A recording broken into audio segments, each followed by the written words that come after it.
wasn't taught the skills to regulate my emotions. Nobody taught me about my thoughts and don't believe your thoughts and how to deal with self-doubt. And so it really does start with, re-educating parents, but from a place of understanding that they are learners too. Nobody's got this all figured out. And you are raising yourself as you're raising your child.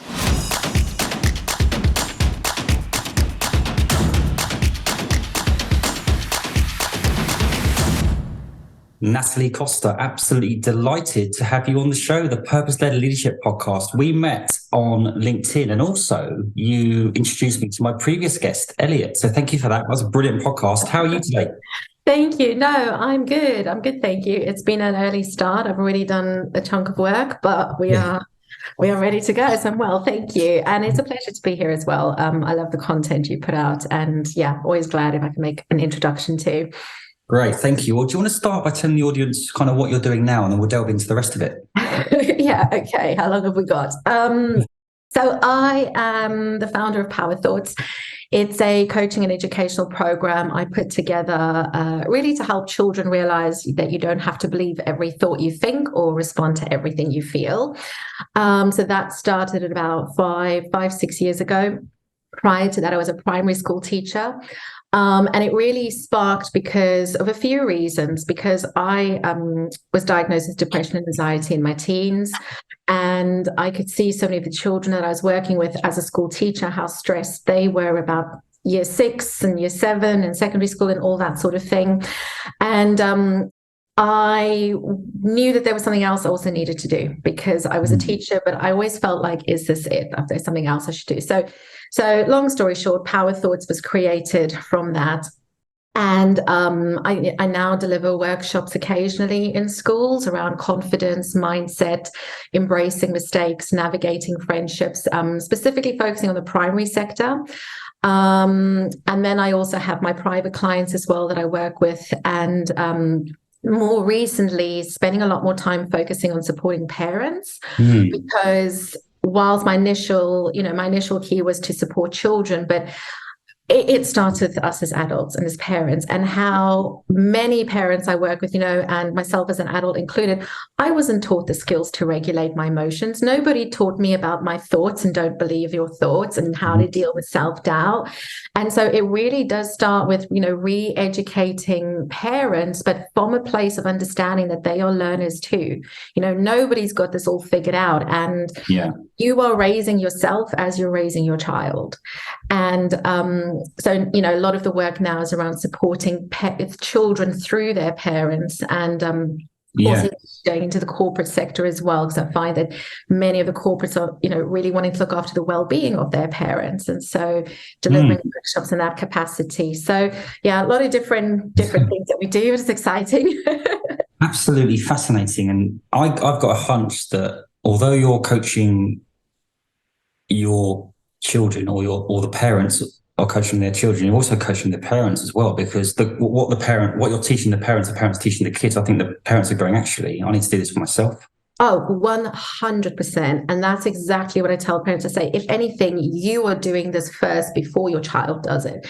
So when we're talking about the body signals and power breathing and using the Take 5 breathing strategies, or catching the nuts, those negative, unhelpful thoughts, you're modeling this to your child, because they, unfortunately, they don't do what we tell them to do. They do what they see, right? But it's also along, definitely bringing in that self-compassion, because a lot of the parents I work with beat themselves up or feel really guilty because, it's my fault, and understanding that we grew up with a very different generation of parenting. And so you're only doing the best that you're doing with the tools that you have and the knowledge that you have at that point in time. And it's hard. That is one thing as well. It's really, really hard. And there is no way other than sometimes this stuff is just, it's really hard. I just think that everyone's got this issue, pretty much. I mean, obviously, I don't know that for certain, but I think the way the system is set up, education, society, how we've all been indoctrinated, whether you're born in the 60s, 70s, or even recently, I don't think it matters. I think it's getting better, but I think we're pumped with various forms of information, or how we should be, or what's conformity. And I think structure of our society is actually very, very damaging. Yeah, I agree. I think definitely, I did a workshop the other day for a company on motivation in terms of how to motivate our children. And also, where does this self-doubt and this critic start to come from, this negative chatter? And, if we think about it,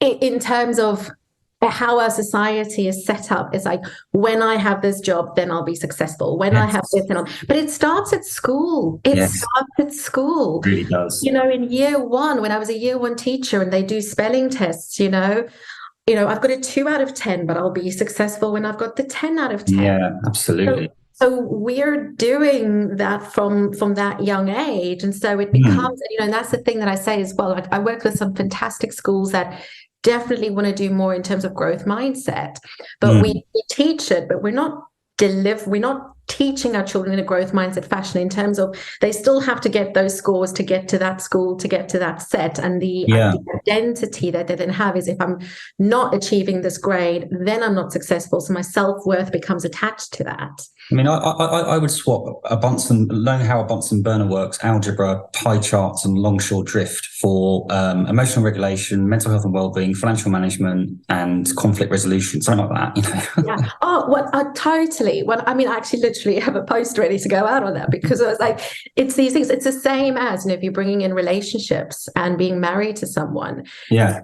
And that's the other thing as well. Like, it is like, I've often thought, like, well, this is the same as running a business. But when I have a good marriage, I've got to make sure that I'm learning about this, reading the books, the podcasts, I mean, my husband probably doesn't. He's like, you just take too much.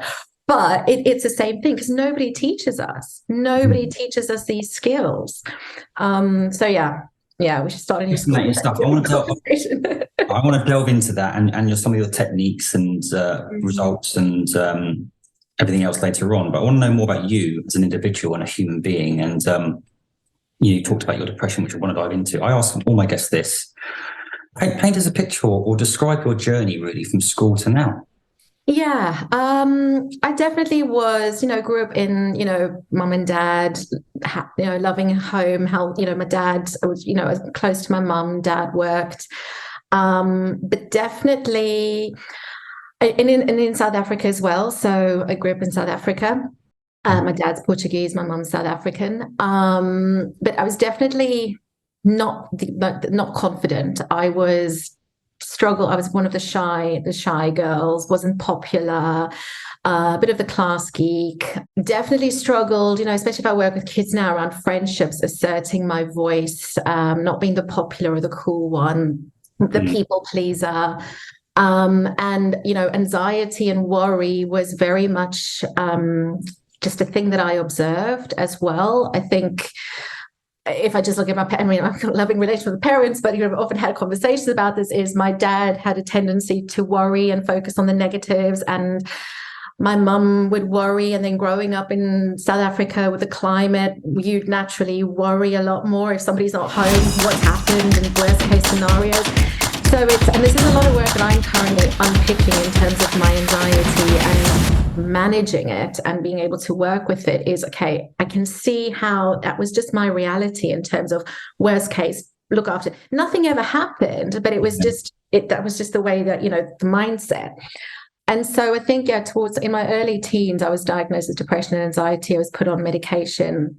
And it was a really tough time.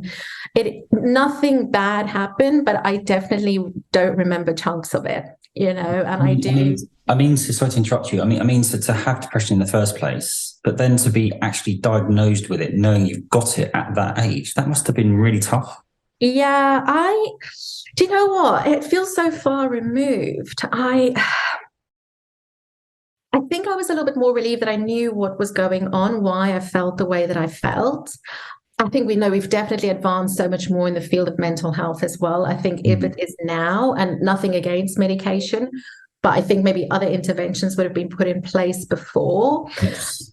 And, if I really have to look back and understanding, because I studied teaching as a teen, not as a teen, but after school, I went and became a primary school, studied teaching, but I also studied psychology because I wanted, my main aim was actually to become an educational psychologist. So I did the 2 degrees together.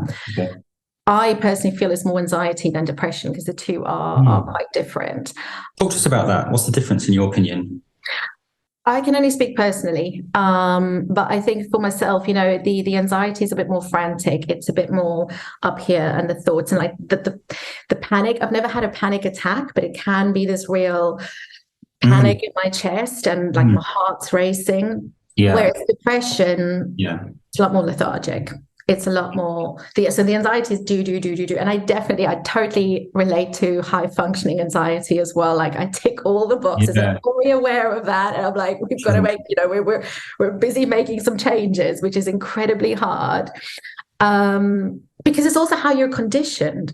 Yes. Because I think part of the thing is like, I had this, and my dad was Portuguese. He moved over to South Africa. He worked really hard, so this belief of I've got to work hard to be successful, and I would see him work hard. I'd see him work long hours, and so this I've got to work hard. I've got to get that 80%. I've got to get that 100%. All of that fuels that anxiety. I think this is an underplayed thing, but I think, as you rightly say, whether it's a man or a woman, mother or father, we're indoctrinated to be this sort of work hard to pay for our children's. To provide for our children, but actually it does damage there and then. But I think there's associated long-term damage. I think it can lead to things like ADHD and other stuff, because there's a lot of collateral damage to that kind of approach to life, isn't there? Yeah, totally. And I mean, burnout. That's the thing, and not feeling that you don't have your energy levels on there, and then it just.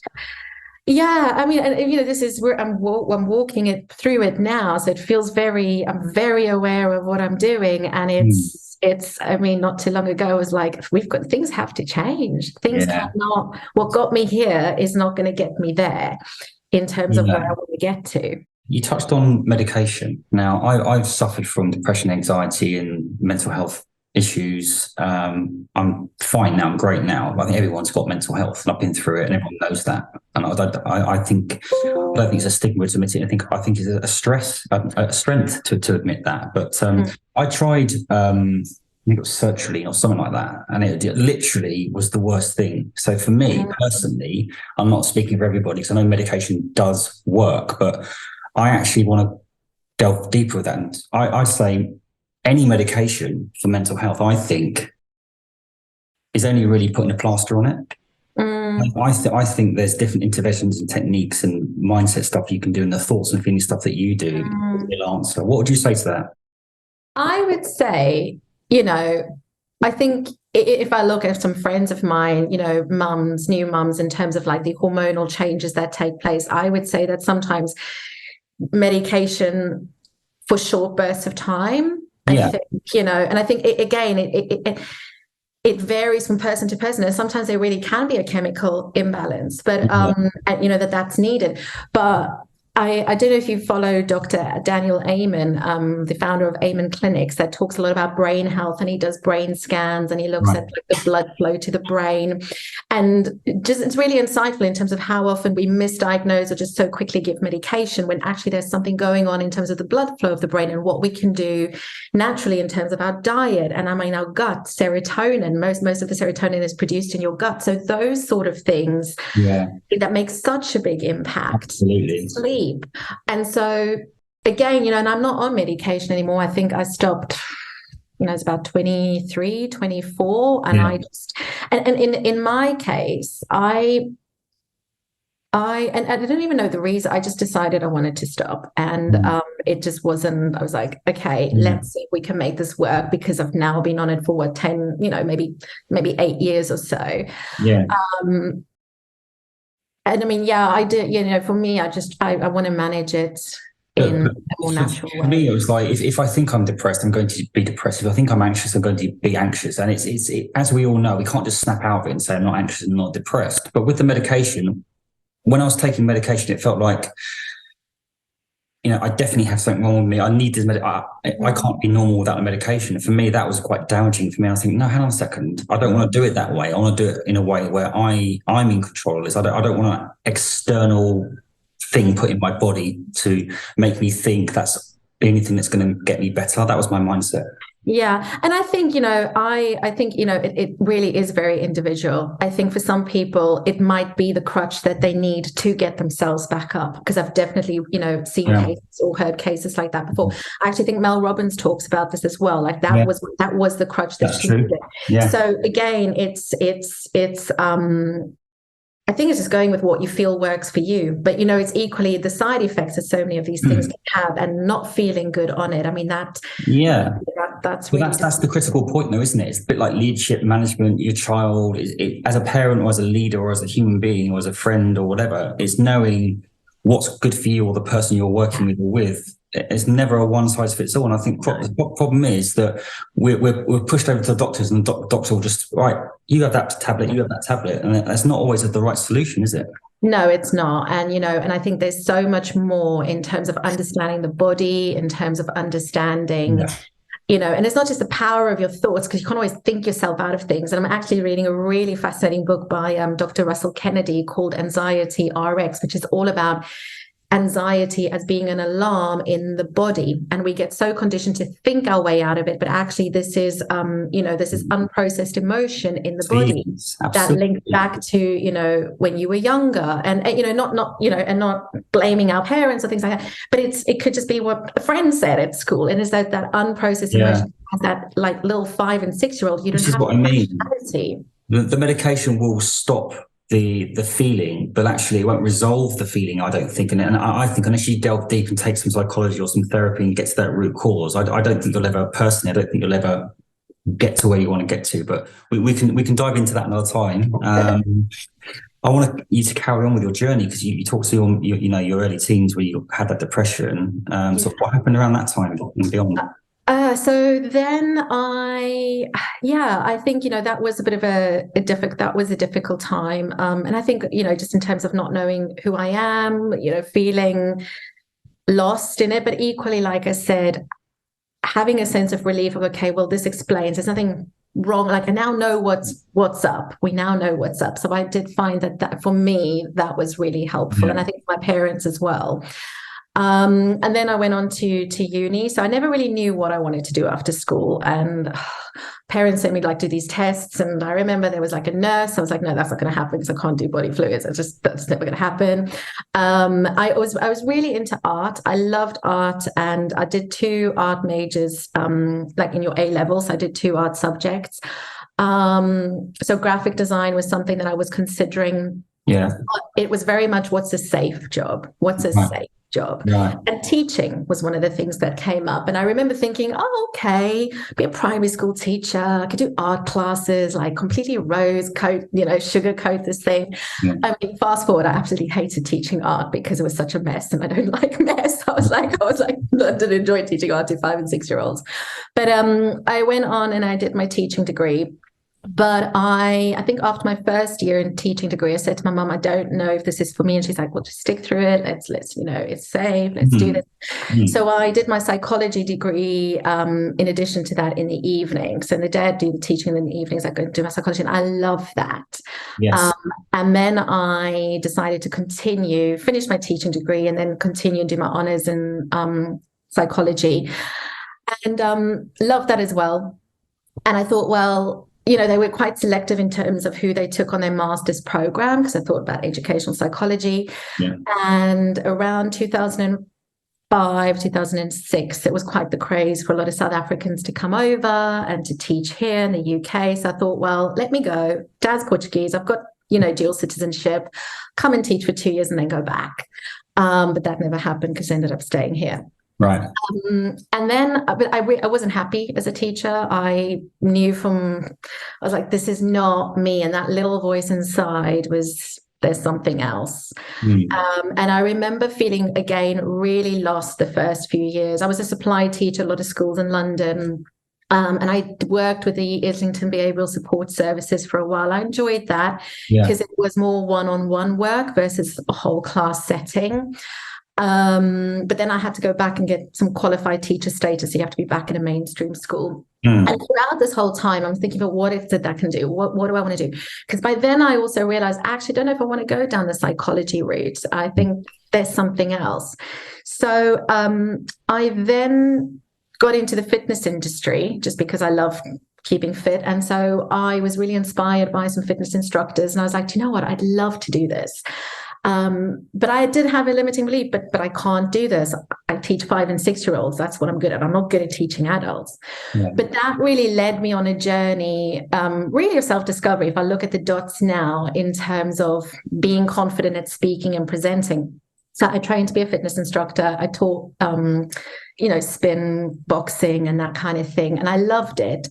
But again, I was teaching full time, 5 and 6 year olds a day. And then I was covering these classes at night. Mm-hmm. And I was just like, well, I don't know if I can do this for the rest of my life. Like, this has got like a lifespan. And, when I'm 40, how are we going to be doing this? And the school I was with then sent me on a coaching course, not paying much attention. They said, oh, we've got this, you like your PE, you like your coaching, right? Fitness. I think it's a PE coaching thing. Do you want to look at it? I'm going to send you some stuff. Yeah. And then when I got the information, I was like, oh, this is a taster to life coaching. I was like, well, this sounds interesting because, it covers like the psychology roots and so forth. So I then obviously qualified to be a coach. And initially still working at school full time, covering classes in the evening as and when. Yeah.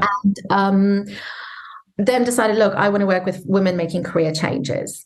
But again, that little voice, and I kind of like, the gut was just like, this isn't it. But I pushed for about 3 years trying to, like, no, this is going to work, this is going to work, this work, and trying to get clients in the evening. Yeah. But it just, That little voice that you talk about, that you've talked about throughout this podcast, and it's been with you since, a very early age. That's obvious. I have the little voice, and I'm sure many people, well, everyone has that little voice. My view is that little voice isn't my little voice. It's a external voice that's been indoctrinated in me from what I've absorbed, my environments. And I think people don't understand that. And the way I've conquered that is once I know it's not necessarily me saying, you're not good enough, you're shit, or whatever, don't do it, you can't do it. It's kind of like, I befriend it, I talk to it and go, hello mate, how you doing? Kind of like embrace it. And isn't that the same with those feelings of shame, guilt, fear? Until you actually embrace them rather than trying to run a marathon or drink a drink and go on a run to avoid it, you're never going to grow. Yeah. For me, I think, totally. Yeah, there's a lot in there. I'm just thinking there's a lot there. Definitely like, recognizing those feelings and sitting with them, not resisting them. Because I think the biggest discomfort comes when we resist those feelings, and it can feel so uncomfortable. And that's when he's feeling, it feels really big. But also for me, that little voice is more that gut feeling that I'm doing the wrong thing. I was in the wrong place doing the wrong thing. That this wasn't what I meant to be doing. Just, I don't know. I can only describe it as like an inner knowing. Like, that's interesting though, because they say, and they're right, you trust your gut. But then if you're saying your gut's also that sort of, you got an angel and a devil as well. You don't always want to be trusting it, do you? Or am I wrong?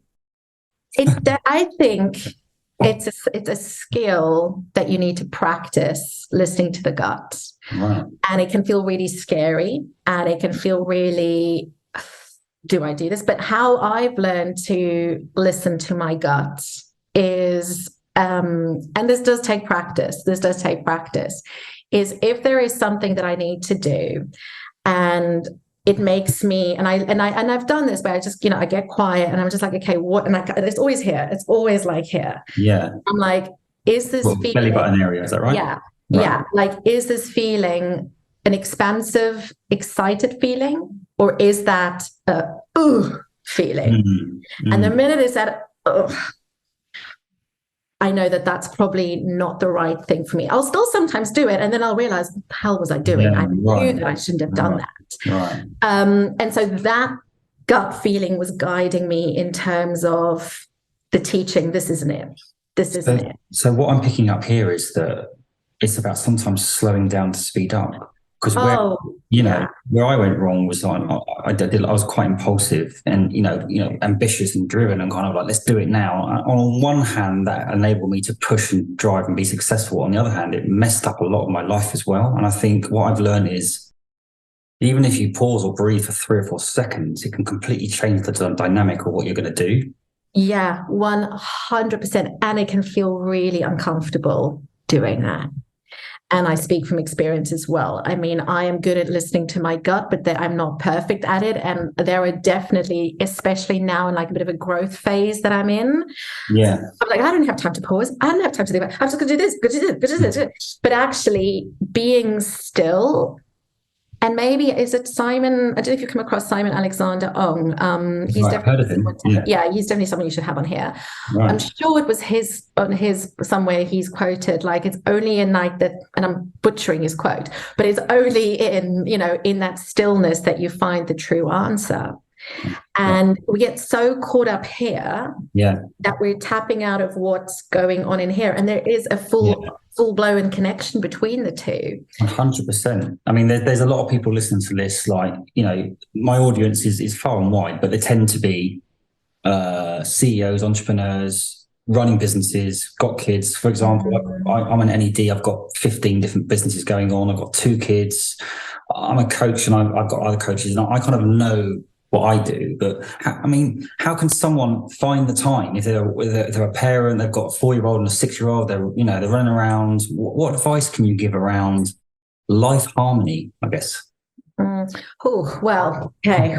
First of all, what does life harmony look like and feel like to you?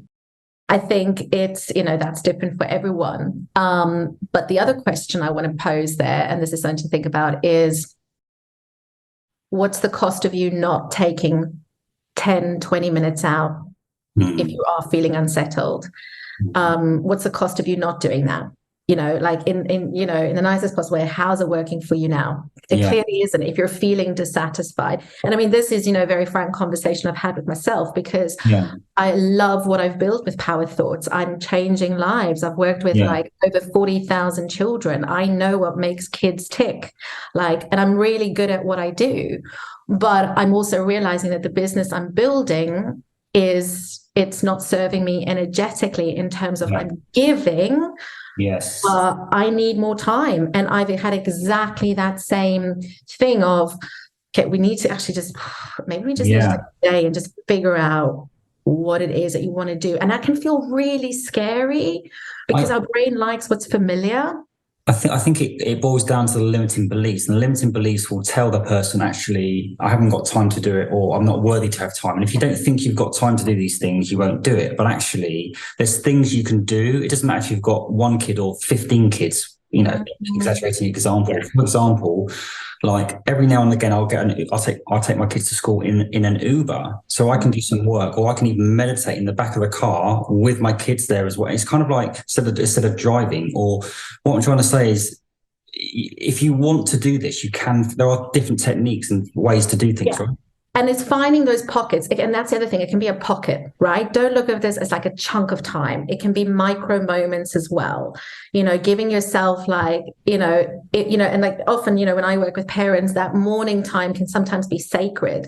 And I know our sleep is just as important, but actually that morning time when the house is still, 20 minutes earlier can make a huge difference. And also understanding, that this isn't going to be like this for the rest of your life as well. We always go through seasons. So maybe now is a season when things in your day are really vibrant. So I maybe wake up 20 minutes earlier to kind of just give me that time to reflect.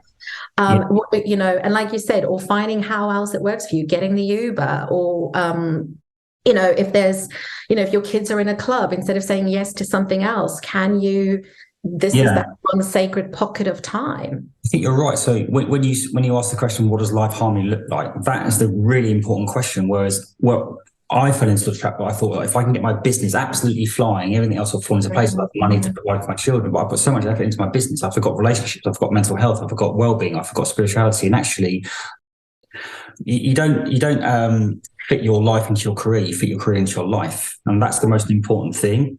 And that's where people go wrong. And I think it's taking a step back and going, actually, the whole slowing down to speed up. If I deem the most important thing is to make another sales call, actually, the most important thing might be to go and have a 15-minute snooze. So I'm much more prepared for that sales call. It doesn't always have to be what you think it is. Yeah. And one thing I'm realizing as well is if I am calmer, more rested, if there's a bit more space, it comes down to that energy cup, right? Your energy cup is full, so you can give so much more. You are more creative, you have more ideas about how you could do things differently.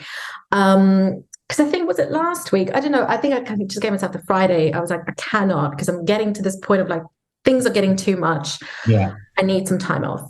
And I don't remember. I mean, I was doing something stupid, but I remember still then, like, then the ideas started to come. I was like, oh, but I could run things this way. I could do this way. But that would never come No. in all the doing that we do. And and I always say to myself, I've been so incredibly blessed that, in terms of having my family, my loved ones and people I love around me. But I always think to myself, like, if God forbid something has to happen, someone has to die, or, like, how important is this thing that I'm stressing about now really going to be? Yes. This email, this call, this deal. And I get it. Those, some of those things can have a really ripple effect. But with those big, big things, it takes it away. Definitely. I think as well, it's about, I want to talk to you about all your kids stuff in a minute, but it's about, as an example, I've got a personal trainer. And she said to me yesterday, my clean is brilliant. She doesn't just clean the house. She also prepares my meals for me. I was like, wow, that's amazing. And it's not everyone's got the money to do that. But there's things like that where if you can outsource, why spend 3 hours a week cleaning your house when it'll cost you 50 quid for someone to do it? I just think there's no shame in doing that. I think sometimes we feel like we have to take the kids to school every day ourselves. Well, why can't you put them in an Uber and someone else do it? It's things like that as well, isn't it? Yeah. And it's also then because if that, and again, that works different, it's different things for different people, and there's no right answer. And I think the biggest thing there as well, like, oh, but if I put my kids into an Uber, what are parents going to think at the school gate? That's their problem. Like, you've got that 15 minutes in, so you're going to show up in so much more energy and vibrancy because you've had that time to yourself. And then, like, in terms of the impact that would have when you then spend the quality time with your kids. Because it's also not about like how much, parents that I work with are, high performers, work hard, and time is limited. So they don't have a chunk of time. But spending those 10 minutes with their daughter or their son, maybe as they're, reading, or as they're just like, what, just show me your game. That compounded over time makes so much more of an impact than, okay, we've now got Tuesday afternoon, I'm going to sit with you Tuesday afternoon. That's the other point. I've learned this. If I give my children half an hour, absolutely good, more than this, but when I started giving them at least half an hour quality time, like 100% focus, it was worth like 3 weeks of me being on my phone trying to do an email. Oh, yeah, that's good, and doing, and it's amazing. What the difference that you can do in terms of you just kind of just like, and so I want to talk to you about that, about the boundaries setting, and you have to do this for your children as well. And if you are working, it's on to explain and communicate. Daddy's working for the next half an hour, but in half an hour we're going to do this. It's communication. Is it not purely communication? It is communication, and it's what children want most is connection. To be seen, heard, and understood. I mean, equally us as adults too, right? But it's that understanding, obviously as children get older, it's a bit easier to have these kind of boundaries in place. But, even saying, do you know what, Tommy, I know this is really important to you and I want to listen to what you have to say. Give daddy 10 minutes. I mean, they don't have a concept of time. So if you've got like a sand time, we're saying when it's this time, this is daddy's working time. And then this is our time, so you take that minute to connect, you validate what they're feeling, you mirror that, and then it's this, it's reinstating that boundary. But and again, this will look different. And obviously, the more you can front load and have these conversations before the time, so it's not now you're just working, like they know, like, okay, this is daddy's working time. And I also find things, especially with younger kids, like even like having visual timetable and showing, okay, it's daddy's working time now. And then when we're here, this is our time, so that they can see, because at schools, we've got visual timetables all the time. And I find that helps explain things too. So what are the sort of issues and problems that parents come to you for in relation to their children?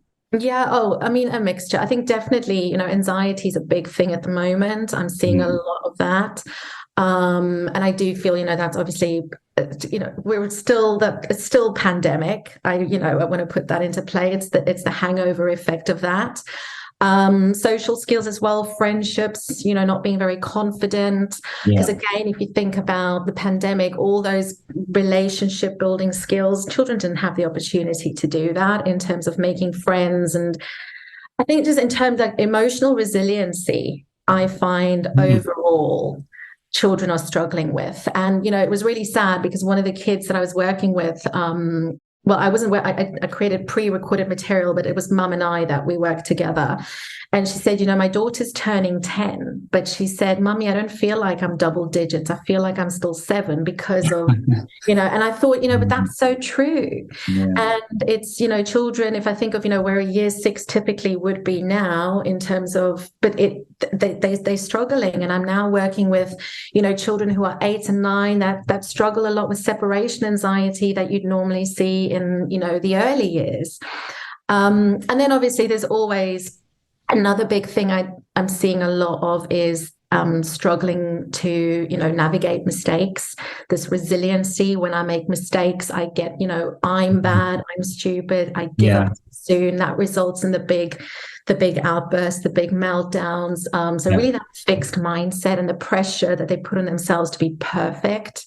Do you feel that or have you witnessed the parents kind of in denial, getting defensive when you do highlight? Actually, is it more often than not the way isn't it how they're parented, and then you've got to confront that with the parents that actually, Mum, you should have done this, we should have done that? Isn't it quite a touchy way? It's quite a touchy subject, isn't it? Yeah, it's difficult. It's difficult. I mean, I think sometimes some of the kids I work with, their timetables are busier. Well, they're fuller than mine. But to be honest with you, the parents that come to me realize that they want things to be different. Right.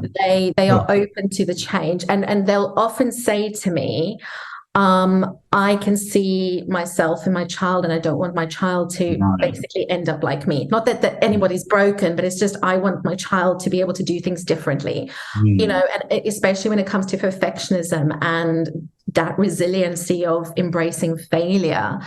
And understanding, I've got a problem with this and I can see this in my child and I want things different for my child. Because in a way, yes, you're coaching the child, but you're coaching the parents in a child. That's what you're doing. Yeah. And that's more what I'm moving towards now as well, because we can't, and, there is no end. First of all, there's no end goal in parenting. It's an ongoing journey. And just when you think you've got it sorted with your 8-year-old, then you hit the tween years, right? And the teen years, and it's a whole different ball game. Yeah. But I think, sorry, I forgot your question. What was your question? No, it's about the whole inner child thing, isn't it? And I feel the reason why you're really good at what you're doing is because you've experienced that anxiety and limited belief yourself, but actually you also recognize that even adults were children, really. So. No, and there's no parenting is the hardest thing you're ever going to do, I think, on this planet. There's no, and it's the thing you're not qualified to do. There's no manual, there's no book. You are parenting with your experience as being a child and what you thought was normal, because let's be honest, we all have our frame of reference of what we think it was. Then you've got what society says. Then you've got the fact that, well, like I said to you, most of the parents, actually every single parent I've worked with, but I'm sure there are others out there, we weren't taught to regulate our emotions in the right way. We weren't taught about our thoughts, about any of these stuff. And so it's in terms of, especially when it comes to regulating our emotions, because that is so incredibly hard. So if I came to you and said, look, my 5-year-old hasn't got very good regulation with his emotions, i.e., he'll cry, he'll scream, he'll shout, or he'll be quite reactive, or he'll strop, or he'll all the usual stuff. What do you do with that? Definitely first educate you in terms of understanding what's going on with your child's brain and why they're behaving that way, and that they're not doing that to press your buttons, but it really is down to developmentally how their brain is wired, in terms of that they don't have those executive functioning skills of that prefrontal cortex developed yet. So it's that emotional hub of the brain that's fully in charge. Their emotional hub of the brain is what's kind of running the roost. And that prefrontal cortex, which I was referred to the kids, that thinking part of your brain, that helps you to stay in control, to help you make decisions, to think clearly, to have empathy. That part is not fully, that part is not fully developed yet. And so what often happens, and Dr. Daniel Siegel uses the hand model of the brain, I've got my thinking brain and my feeling brain. What can often happen is if, I'm in those big emotions, I flip my lid. And when I flip my lid, that thinking brain's not in control and my feeling brain has taken power. And so we as adults, we've got a fully formed prefrontal cortex, right? Maybe not always, I feel like we do, but it is there. And we need to co-regulate with our children because they simply don't have the ability to regulate by themselves yet. And it's a skill. It's the same as if I say to you, Chris, I expect you to speak, I don't know, assuming you don't speak Japanese, fluent Japanese in the next hour. And but why can't you do it, Chris? But come on, but you should be able to do this. You're not doing it because you can't, like because you don't want to, or because you're trying to press my buttons, you're trying to antagonize me, or you're misbehaving. It's because you haven't developed those skills yet. So what would you say or do to the child though? So it is about, I do educate the children about understanding the brain. We look at the thinking brain, the feeling brain. We look at what we can start to do when we feel these big feelings in our body. So beginning to explore, what does anger feel like? It might be a tight, and it's different, but generally it's like heart racing, tight fist, lots of energy in my body. And those little body signals are signs that the big feeling is on the way. So understanding, okay, what can I do to calm those big feelings, to hold onto my power? So using power breathing or using move it to lose it, my body, moving my body to lose the big feelings. And equally teaching parents that as well. So understanding, okay, sometimes they can use language. Where are you? You better flip, sometimes kids can tell me about to flip my lid. Most likely they have flipped their lid, but it's about parents regulating themselves. Yeah, of course. And understanding, okay, my child's not actually giving me a hard time. They're having a hard time right now. And I need to regulate myself. I've witnessed parents demanding or wanting hugs and affection with their children on the premise that they think their child wants it, but actually they need it more than the child. What would you say to that? Yeah, it's hard. I think, our language of love might be very different to our children. They might not be tactile and you are tactile. I think that's really interesting to learn about as well. And I think, what's important is asking your child what they need. And I did have this with a family that I worked with, just in terms of, daughter would often get her meltdowns, and they'd have a conversation about this, not in the meltdown phase. So when the brain is calm and regulated in terms of, I don't know, do you know what, Susie, sometimes when you flip your lid and you feel those big feelings, those are really big, heavy feelings. What can mummy do to help you? Tell me what might help you. Now, sometimes, most of the kids I work with are pretty articulate. They're able to say. And so in her case, she said, I don't want you to touch me, but I also don't want you to leave the room. I just want you to stay there. Right. And it was against what mum wanted, because mum just wanted to touch and reassure. But she said actually when she did that, she was like, it's really weird. The outburst would still occur, but they go down a little bit quicker. And I also think, when it comes to hugs and kisses and stuff, I mean, that's a whole topic of consent. And, we're so give granny a kiss, but if your child is not comfortable with that, then listen to that, because, and I'm really, this is a really important topic, because we want our children to be able to say no, to stand up for themselves, to be assertive, but we don't want them to do it with us. I think it's massive. Because parents, I've been guilty of this. If one of my kids doesn't want to kiss or hug me, I take it personally, and that's just such a wrong or sort of incorrect thought process, isn't it? Yeah. And understand, and it's okay to have that. Tell yourself, look, I understand I'm feeling like this because I want the hug. But maybe it's a conversation that you then have with your kids about, okay, look, I totally get it. Hugging is not your thing. And you know what? It's daddy's thing. So can we maybe come up with something halfway? Can we come up with a funky handshake maybe? Or can we come up, something that we can do? Because understanding again, it's I think it's really important that we're listening to those no's that our children have, because we can't expect them to say no in the big wide world and be confident Absolutely. doing that if they're not feeling safe to do that at home. That's one of the biggest takeaways there, because if a child is saying no, and if you don't respect that, the damage that causes, I think boundary setting is so important in life, in business, in relationships. And it's these kind of conversations that parents are going to think, oh, right. That's and I think that, and they can probably see it in themselves that this is why I can't set boundaries, because I was told no. It can be things like my dad repeatedly told me to shut up, or he repeatedly said no to me, and it felt to me, it felt like that stopped me having courage and confidence, and it didn't teach me to set boundaries. It worked in the reverse. I think it's just so important how the most littlest things can actually have the biggest impact. Yeah. And I mean, look, I can hear parents saying that, but there are some things that my child has to do. Like, no, don't put your coat on, don't put your shoes on. No, I'm not going to school. Yeah, of course. It is a fine line. And I would say, boundaries are also those non-negotiable boundaries. Your primary role, obviously you love your children, but it's to keep them safe. And so some of those non-negotiable boundaries, like they might say no, and they might not like something. But those boundaries also there, what I'm trying to say is like, it's there to keep them safe. And boundaries give children structure. And it lets them know what to expect.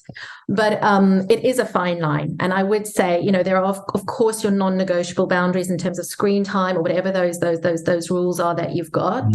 And if they're angry, a line that I often like to use, and again, it's a lot about, first of all, you being able to regulate your emotions and understanding that will be hard.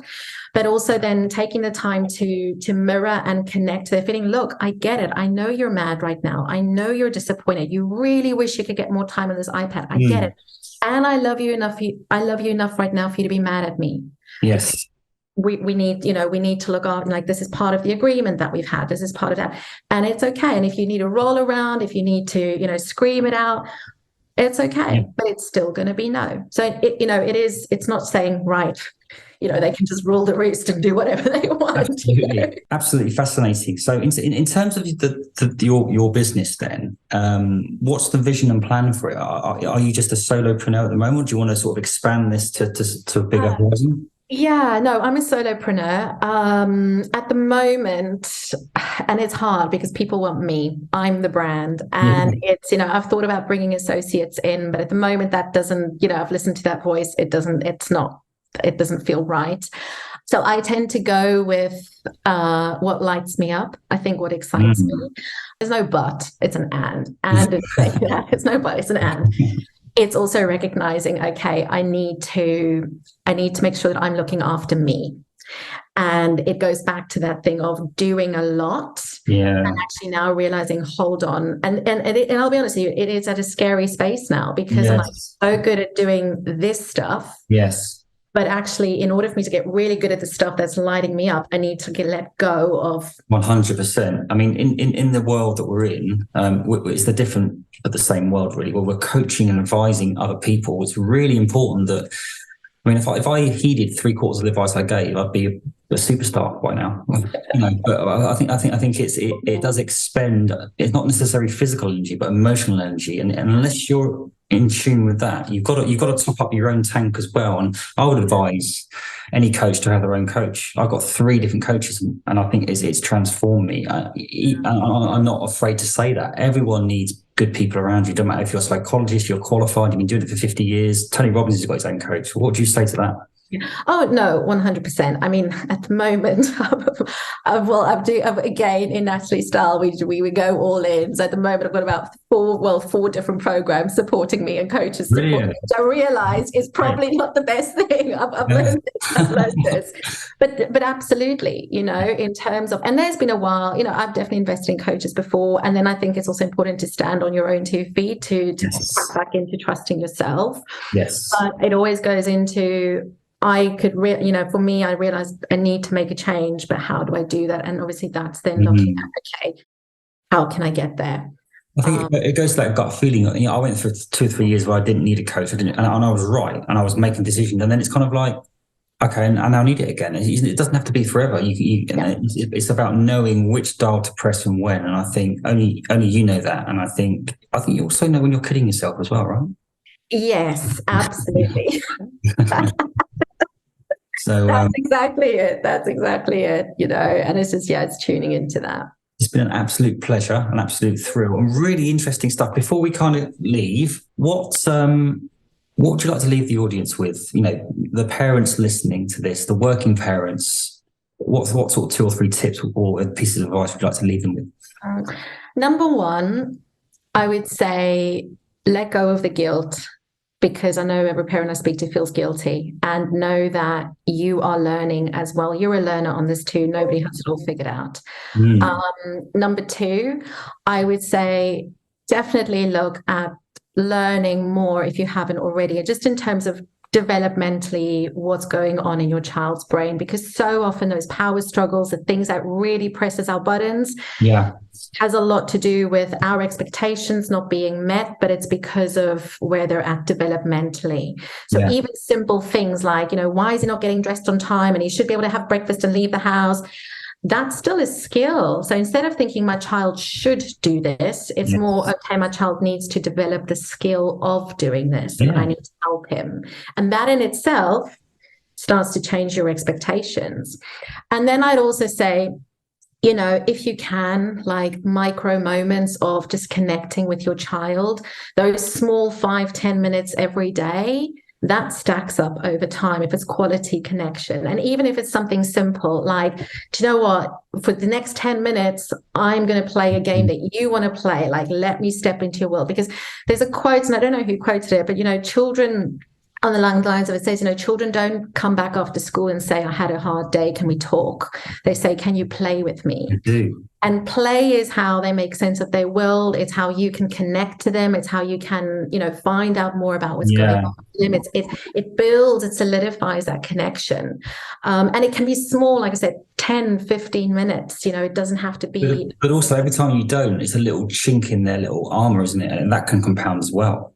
Yeah. And look, don't beat yourself up if there are some days you can't, but I think it's like the more deposits you put in that bank, it's that's the thing. So those are my 3 tips. Fantastic, fascinating. I want to speak to you more on it. You never know, I might even get you in to help me with some of my stuff. So I know I'm a good parent, but you always want to be better, don't you? So and like I said, there's no end goal, right? So your kids are there's like even you've been through it with one child, and then another child, you're like, well, nobody told me about this. Like this, this wasn't part of the plan the first time around. So no, absolutely. And thank you. It's been a real pleasure. I've enjoyed it. Thank you. No problem. Where can people find you? The best place? So on LinkedIn. So Natalie Costa on LinkedIn. My website is powerthoughts.co.uk. So I'm on there as well. So reach out. And Instagram, right? And Instagram, yes. And Instagram. So that's Power Thoughts NC. So NC for Natalie. So you can find me on Instagram as well. An absolute pleasure. Thanks so much for coming on. Thank you very much.